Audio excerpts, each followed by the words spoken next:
16 డిస్టిలరీకి 74%, ఏదైతే 4 డిస్టిలరీకి 26% ఇచ్చారు. మరి చంద్రబాబు నాయుడు గారి హయాంలో 5 డిస్టిలరీకి 69% ఇస్తే అక్కడ కదా కుంభకోణం జరిగినట్టు.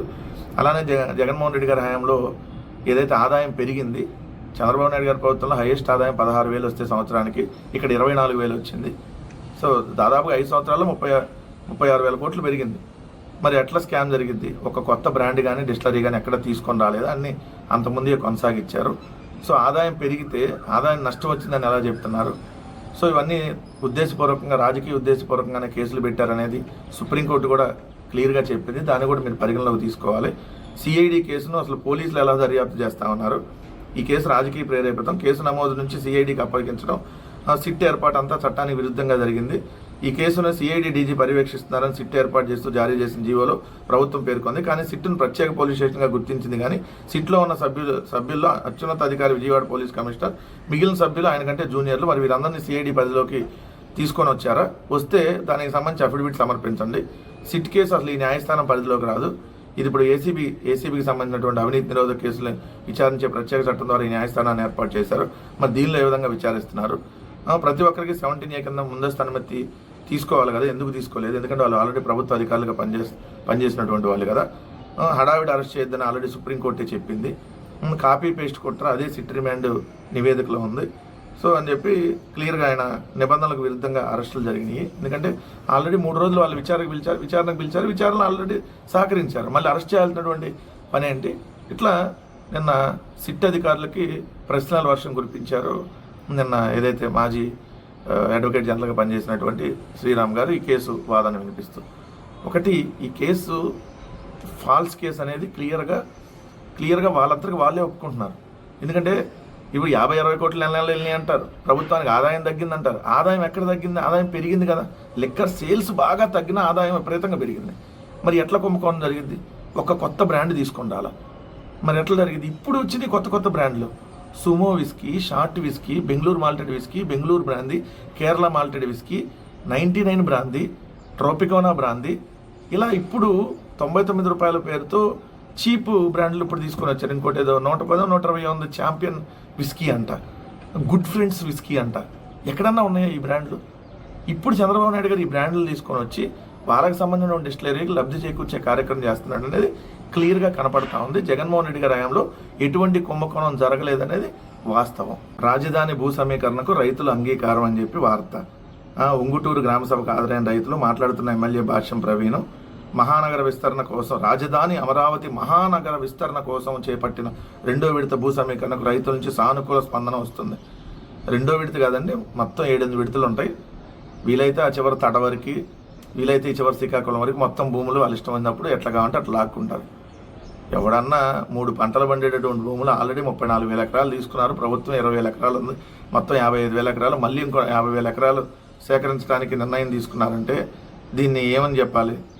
దాంట్లో అంటే సానుకూల స్పందన వస్తుందంట. కానీ వివిధ అంశాలతో కూడిన డిమాండ్లు లేవనెత్తు వాటి పరిష్కారం చూపితేనే భూములు ఇవ్వడానికి అభ్యంతరం తెలుపుతున్నారంట. 3 మహిళా రైతులు, 2 యువ రైతులు కొన్ని అభ్యంతరాలు లేవనెత్తి తమ భూములు ఇవ్వబోమని చెప్పారు. రైతుల డిమాండ్లు ప్రస్తుతం రాజధాని రైతులకు చెల్లిస్తున్న కౌలును తమకు ఇవ్వాలని, గ్రామానికి తూర్పు క్లస్టర్లో ప్లాట్లు కేటాయించాలని, రోడ్డు వెంబడి తీసుకునే భూములకు ఎక్కువ పరిహారం అందించేలా చూడాలని, కౌలు రైతులు రైతు కూలీలకు న్యాయం చేయాలని ఉంగుటూరు అన్నదాతలు గ్రామసభ దృష్టికి తీసుకొచ్చారు. భూములు తీసుకొని చట్టం ద్వారా రక్షణ కల్పించాలని, ప్రభుత్వం మారిన ఇబ్బంది ఎదురుకాకుండా చర్యలు తీసుకోవాలని నరుకులపాటు రైతులు కోరారు. వాళ్ళకి తెలుసు రైతులకు నెక్స్ట్ ప్రభుత్వం మారుతుంది అని. వేసవి వచ్చేసింది, ఉపశమనం కోసం డర్మికోల్ తెచ్చుకోండి.